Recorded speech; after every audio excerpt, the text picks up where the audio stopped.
John 20:13.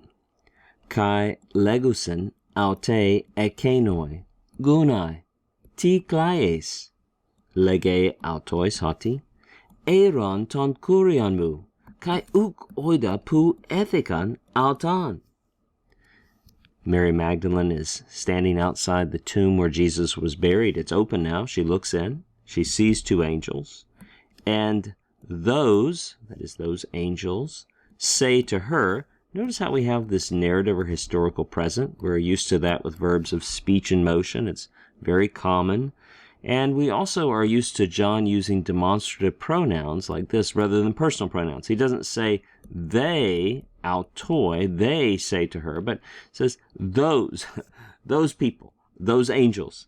It's very common for John to use hutas, the near demonstrative, this one, and ekenos, that one, this one, that one, this one, that one. It's his particular style, right? So those angels say, and we would put it in the past tense in the final form, said to her, woman, gunai. Now, quite a few of you thought that was a nominative plural. You were wrong. This is a vocative. It's from the third declension noun gune. Third declension vocatives are often a little strange. So it's a vocative.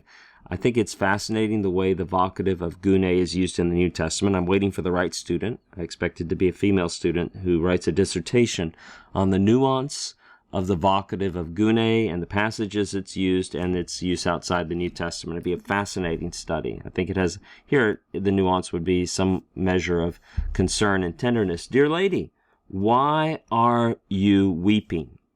Continue. She says, notice narrative or historical present, she said to them, and this hati is almost certainly introducing direct discourse, as it often does. She said to them, they took, that's from the verb iro, to take up, take away. They took, it's an aorist, it's a liquid verb, so we don't have our sigma.